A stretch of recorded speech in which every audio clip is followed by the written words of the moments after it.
All right. Hello, everyone. You're tuning in to the webcast brought to you by Corporate Citizenship in Bursa, Malaysia. The topic we are going to cover today is on board diversity.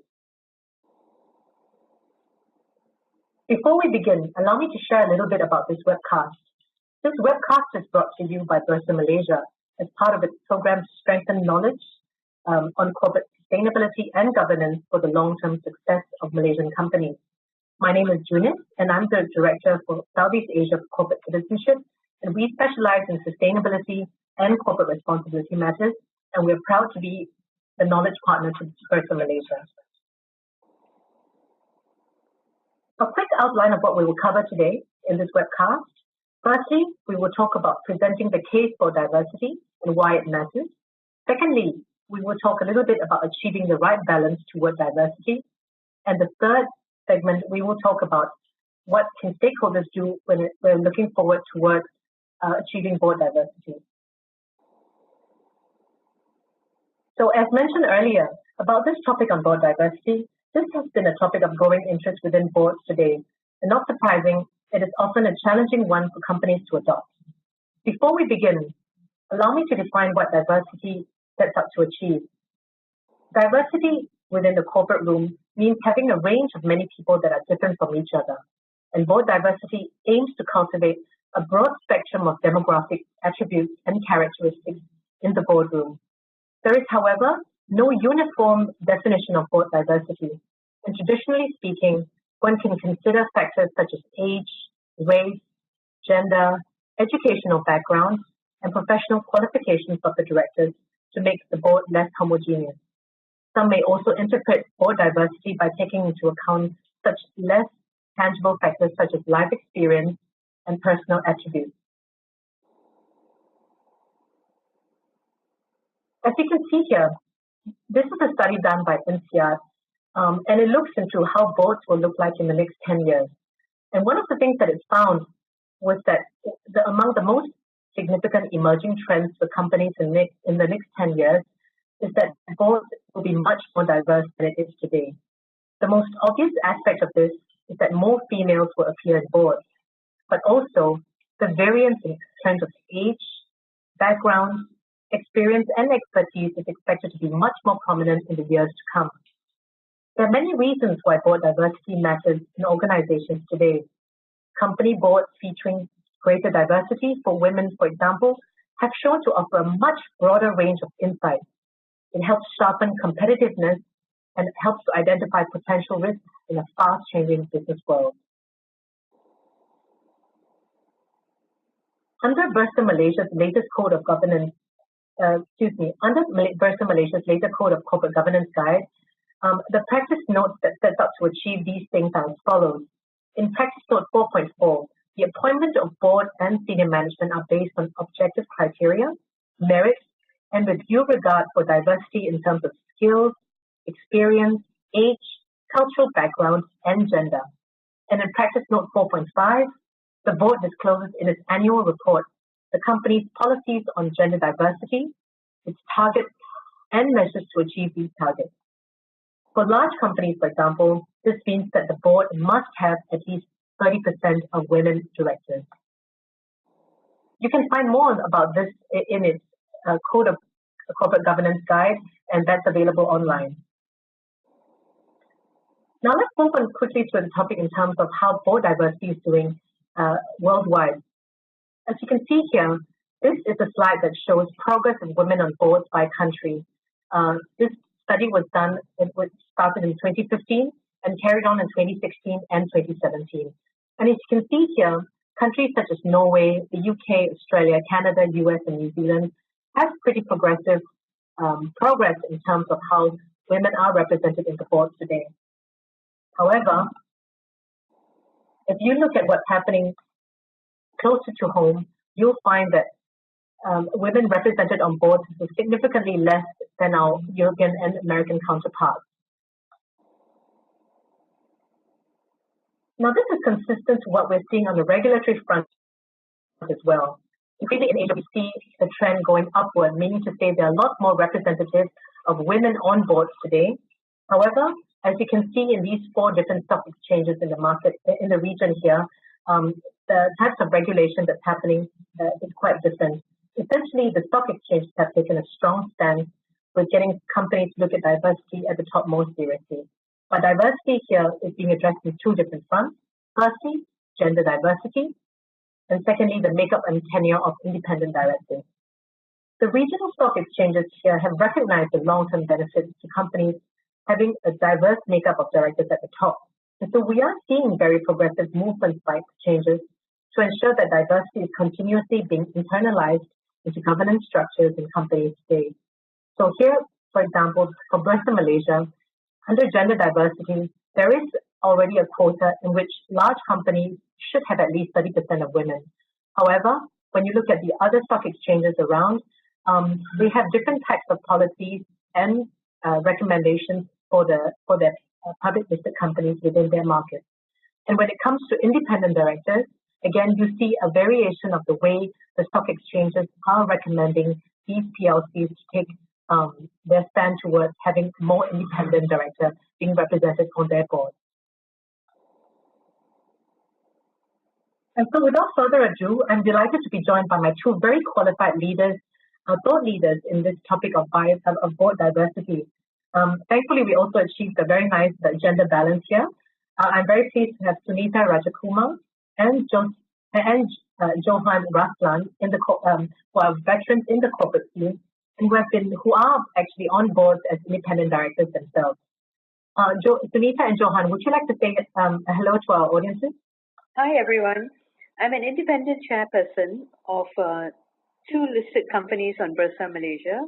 I sit on the board of 3 in total and an independent director at an insurance company. Thank you, Sunita. And hi, everybody. I'm Johan, and I'm a former chairman of PwC Malaysia. I'm now an independent director on 2 listed companies in Malaysia. I used to be on a bank board as well, which was listed, and I also helped the central bank with board training for in the area of corporate governance as well. Thank you. Great. Welcome on board, both of you. All right, let's move on to the main topic at hand now. So before I start, let me introduce myself. I'm Eunice Yeo, and as I mentioned before, I'm the Director for Corporate Citizenship in Southeast Asia. All right, without further ado, let's start. So the first segment is we're going to cover the case for board diversity. Basically, we are going to explore the relationship between board diversity and business performance, as well as to clarify a little bit about the challenges when it comes to people thinking that board diversity also means a trade-off with meritocracy. Perhaps I can start with the first question. Do you think there is a relationship between board diversity and business performance? Well, there's a lot of research which has shown that there's a correlation between diversity on boards and both profitability and value creation. This correlation is strongest with the executive team or the C-suite. There is also some correlation with ethnic and cultural diversity. And I think all of this is because companies with boards and management teams which most closely resemble their customers, suppliers, talent, or workforce are naturally more likely to make decisions which better resonate with what their customers, suppliers, or talent need. If better performing companies are a result of better strategies, which in turn are a result of better decisions made by the board and management team, and such better decisions are an outcome of a better decision-making process, then having more intelligent, capable, qualified, experienced voices contributing towards a discussion can only lend towards a more informed decision. Right. And then what about you, Johan? What do you think with regards to this relationship between business and board diversity? Well, I agree. There is a lot more studies coming up in the matter. MSCI did a study in 2015, and they showed that companies with strong female leadership deliver 36% more return on equity. This is across a number of countries. And strong female leadership, the way they define that is 3 or more female directors or a female CEO and at least one female board member. MSCI also showed that companies with bottom quartile gender diversity, so kind of the worst ones, are 24% more likely to be hit by corporate governance scandals, which none of us want, obviously. Yeah. And then there's McKinsey as well, quite a famous study entitled Diversity Matters, And that shows that companies in the top quartile for gender diversity are 15% more likely to have financial returns above the respective national industry median. So this basically goes to show that board diversity actually not only enhances performance, it also prevents risk when it comes to scandals, I would say. And I wonder what kind of scandals that would be. Well, we've no shortage of corporate scandals anywhere in the country.